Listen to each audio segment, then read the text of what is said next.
ক্ষুধা লাগলে মেজাজ খারাপ লাগে কেন? আপনি যদি অ্যানিমেটেড চলচ্চিত্র ইনসাইড আউট 2 দেখে থাকেন তাহলে হয়তো মূল চরিত্রটির মানসিক ও শারীরিক সমস্যাগুলো খেয়াল করেছেন। কিন্তু এমন আরও অনেক পরিস্থিতি রয়েছে যেখানে আমাদের নেতিবাচক আবেগগুলো অনেক বেশি প্রকাশিত হয়, যার ফলে অনেকেই যেমনটা বলেন ভুল হয়ে থাকে।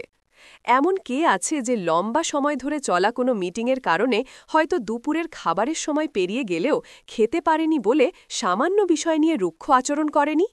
চলুন জেনে নেওয়া যাক শরীর আমাদের সঙ্গে কেন এভাবে খেলে। ক্ষুধার্ত অবস্থায় আমাদের মধ্যে ক্লান্তি, বিভ্রান্তি বা রাগের মতো আবেগগুলো সক্রিয় হয়ে ওঠে, আর এসব কিছুর জন্য দায়ী হল চিনি, বিশেষত গ্লুকোজ, যা আমাদের রক্তে সঞ্চালিত হয়। যখন এর মাত্রা কমে যায় তখন আমাদের শরীর তা পুনরুদ্ধারে ধারাবাহিক কিছু প্রতিক্রিয়া দেখায়। কিন্তু গ্লুকোজ ঠিক কী ভূমিকা পালন করে, এটি কেন এত গুরুত্বপূর্ণ? এই ধরনের চিনি আমাদের অঙ্গ তৈরি করা কোষের শক্তির প্রধান উৎস। উদাহরণ দিয়ে বলা যায়, এর ওপর মস্তিষ্ক প্রায় একচেটিয়াভাবে নির্ভর করে। এটা ছাড়া মস্তিষ্ক তৈরি করা 100 বিলিয়ন স্নায়ুকোষ নিজেদের কাজ ভালোভাবে করতে পারবে না। দুর্বল ও খিটখিটে বোধ করা, মাথা ঘোরা এবং মনোযোগে অসুবিধার মতো বিষয়গুলো দিয়ে বোঝা যায় যে মস্তিষ্ক পর্যাপ্ত পরিমাণে গ্লুকোজ পাচ্ছে না। আর এই মাত্রা অনেক বেশি বেড়ে গেলে, অর্থাৎ খুব দীর্ঘ সময়ের জন্য চিনি সরবরাহের ঘাটতি হলে মানুষ কোমাতেও চলে যেতে পারে। আবেগ পরিচালনাকারী কর্টিসল। কিছু লক্ষণ আছে যা রক্তে শর্করার মাত্রা ফিরিয়ে আনতে আমাদের যে খেতে হবে সেই সংকেত প্রদান করে থাকে এবং বিভিন্ন পুষ্টির গন্তব্য, অর্থাৎ আমাদের শরীর জুড়ে ছড়িয়ে থাকা কোষে পৌঁছানোর মহাসড়ক হয়ে কাজ করে। এই ধরনের পরিস্থিতিতে ধারাবাহিকভাবে বেশ কিছু মনস্তাত্ত্বিক প্রতিক্রিয়া ঘটে।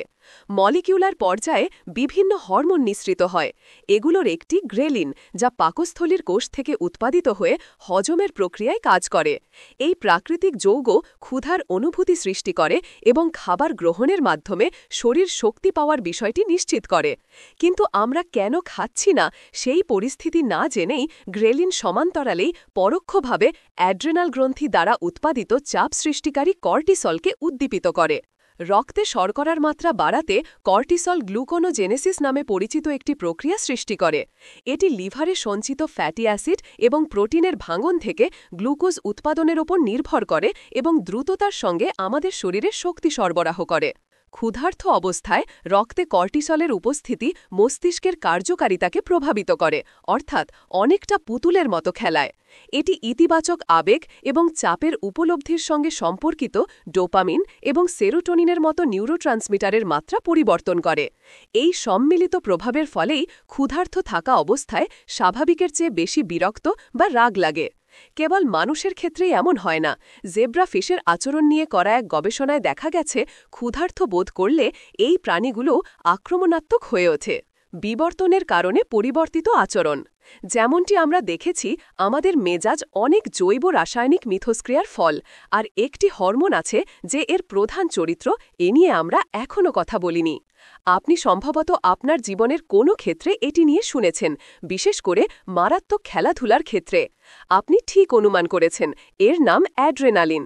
কর্টিসলের মতো এটিও অ্যাড্রেনাল গ্রন্থি দ্বারা উৎপাদিত হয় এবং চাপযুক্ত পরিস্থিতির সাথে যুক্ত। এটি শরীরের লড়ন বা পালান ভূমিকার জন্য পরিচিত, যা মূলত হুমকির মুখে একটি শারীরবৃত্তীয় প্রতিক্রিয়া। ক্ষুধার্ত অবস্থায় অ্যাড্রেনালিন এবং কর্টিসল উভয় একসাথে আমাদের মেজাজকে প্রভাবিত করে এবং আমাদের আরও রাগান্বিত বা বিরক্ত করে তোলে। এর একটি বিবর্তনীয় ব্যাখ্যা আছে বলে মনে করা হয়।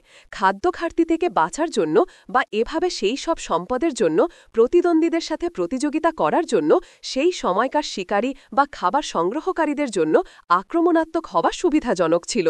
আজকাল যদিও আমরা আর খাবারের জন্য একইভাবে প্রতিযোগিতা করি না, তবে ক্ষুধা লাগলে শরীর কিভাবে প্রতিক্রিয়া দেখায় তা জানা থাকলে আবেগকে সামলানো সহজ হতে পারে।